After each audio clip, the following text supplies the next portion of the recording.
के बारे में बात करने जा रहे हैं। आज हम बात करेंगे अरविंद केजरीवाल के बारे में, जानेंगे उनकी ज़िंदगी से जुड़े राज की आखिर क्यों उन्होंने स्टील के कंपनी में जॉब ज्वाइन करने के 4 साल के भीतर ही जॉब छोड़ दिया और फिर मदर टेरेसा के साथ काम करने के बाद क्यों उन्होंने सिविल सर्विसेज ज्वाइन किया, और साथ ही हम जानेंगे उनकी ज़िंदगी के लव स्टोरी के बारे में भी।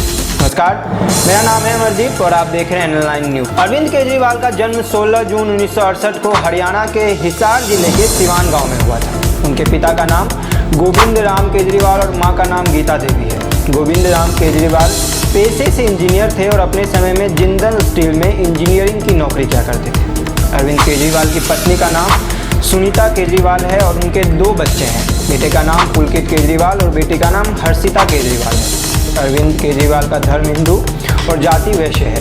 तो अब तक हमने यहाँ पे आपको जानकारी दी अरविंद केजरीवाल के छोटे से दृश्य के बारे में। चलिए विस्तार से बात करते हैं। सबसे पहले इनकी शिक्षा पर हम नज़र डाल देते हैं। अरविंद केजरीवाल की शुरुआती शिक्षा हिसार हरियाणा के कैंपस स्कूल में हुई है। इसके बाद उन्होंने आगे की पढ़ाई सोनीपत हरियाणा के एक क्रिश्चियन मिशनरी स्कूल से की। उन्होंने 1985 में 12वीं पास की और 1989 में IIT खड़गपुर से मैकेनिकल इंजीनियर में बीटेक की डिग्री प्राप्त की। और ऐसा नहीं है कि सिर्फ केजरीवाल ही इंजीनियर थे, उनके पिता भी इलेक्ट्रिकल इंजीनियर रह चुके थे। पढ़ाई के बाद उन्होंने जमशेदपुर के स्टील कंपनी में काम करने चले जाते हैं, लेकिन महज 4 साल में केजरीवाल की दिलचस्पी नौकरी से खत्म हो गई और उन्होंने 1992 में कंपनी छोड़ दिया। कंपनी छोड़ने के बाद वो कोलकाता चले गए। कोलकाता में केजरीवाल ने कुछ दिन मदर टेरेसा के साथ रहकर काम किया, और कुछ दिन मतलब लगभग 2 महीने आप समझ सकते हैं।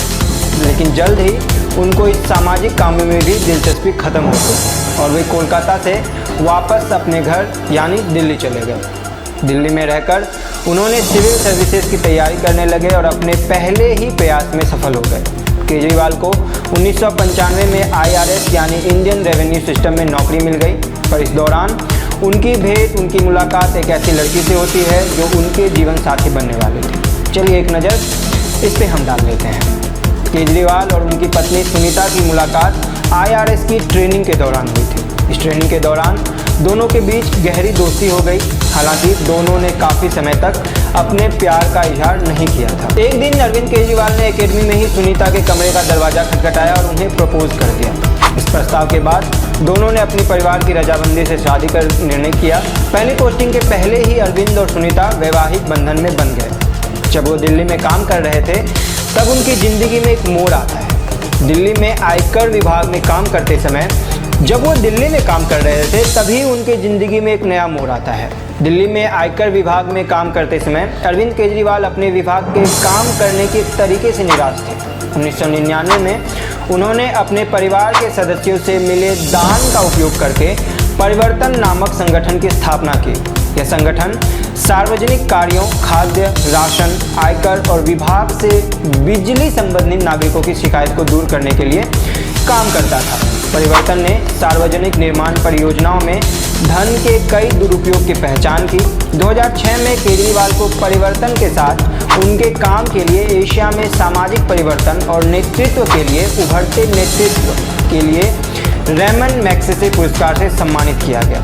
उसी वर्ष उन्होंने IRS से इस्तीफा दे दिया और पूर्णकालिक कार्यकर्ता बन गए। उन्होंने अपने मैग्सेसे पुरस्कार के पैसे को पब्लिक कॉज रिसर्च फाउंडेशन नामक एक गैर सरकारी संगठन की स्थापना के लिए दान कर दिया। इतना ही नहीं, 2012 में केजरीवाल ने स्वराज नामक एक पुस्तक प्रकाशित की जिसमें उन्होंने भ्रष्टाचार और भारतीय लोकतंत्र पर अपने विचारों का वर्णन किया। केजरीवाल की यह कहानी संघर्ष, समर्पण और समाज सेवा की मिसाल है, जिसने उन्हें एक साधारण सरकारी कर्मचारी से एक प्रेरणादायक नेता के रूप में स्थापित किया। अरविंद केजरीवाल की राजनीतिक यात्रा काफ़ी दिलचस्प रही है। 2011 में केजरीवाल ने अन्ना हजारे के नेतृत्व में दिल्ली में लोकपाल बिल का आंदोलन किया। इस आंदोलन का उद्देश्य लोकपाल बिल को पास कराना था। अन्ना हजारे ने दिल्ली में कई दिनों तक आमरण धरना देकर इस आंदोलन को मजबूती दी। जन लोकपाल बिल के बारे में गलत जानकारी दी थी, यानी ये कि जब RTI से उनके बारे में पूछा गया जन लोकपाल बिल के बारे में, तो जो केजरीवाल सरकार थी उन्होंने उस लोकपाल बिल को लेकर गलत जानकारी दी थी। और आप ये देखिए कि अभी तक लोकपाल बिल का कोई मुद्दा नहीं था।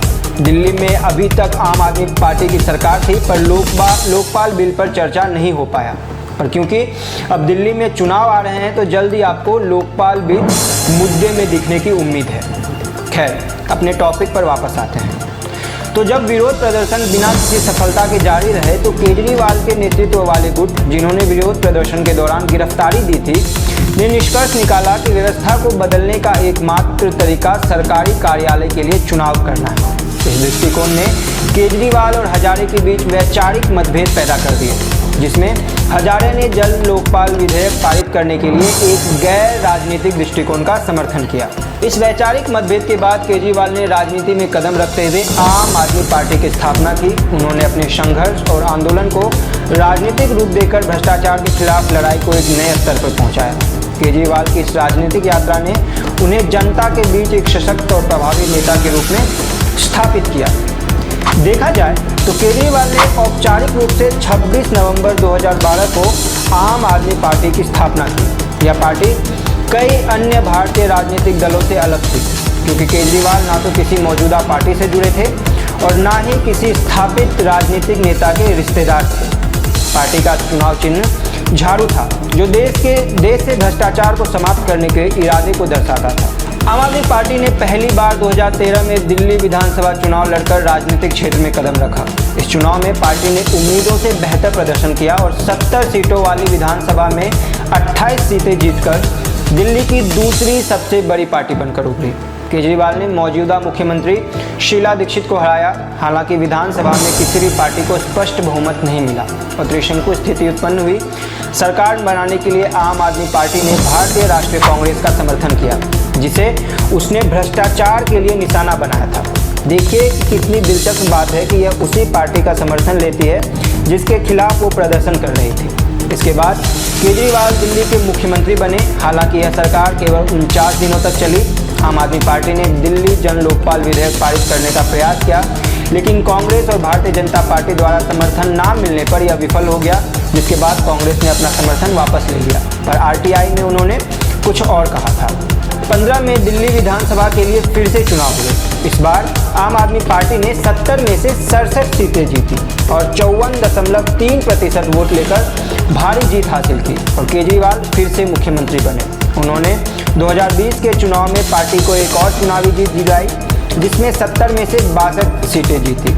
आपने पंजाब राज्य में भी सत्ता में आ गई और 2022 में गोवा और गुजरात राज्यों में विधानसभा जीते। उन्होंने 2020 के चुनाव में पार्टी को एक और चुनावी जीत दिलाई, जिसमें 70 में से 62 सीटें जीती गई। आपने पंजाब राज्य में भी सत्ता में आई और 2022 में गोवा और गुजरात राज्यों के विधानसभा सीट में भी कुछ सीटें जीती।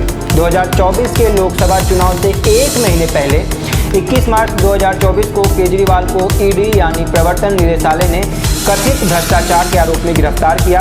उन पर 2021 में दिल्ली में उनकी सरकार द्वारा लागू की गई एक शराब नीति के संबंध में जांच चल रही थी, जिसमें शराब की बिक्री सरकारी लाइसेंस वाले खुदरा विक्रेताओं से प्राइवेट लाइसेंस वाले खुदरा विक्रेताओं को स्थानांतरित कर दी गई थी।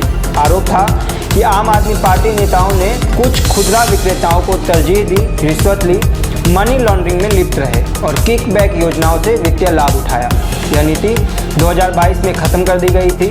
9 समन के बाद पूछताछ के लिए ईडी के सामने पेश न होने पर केजरीवाल को गिरफ्तार किया गया और फिलहाल वो अभी जेल में है।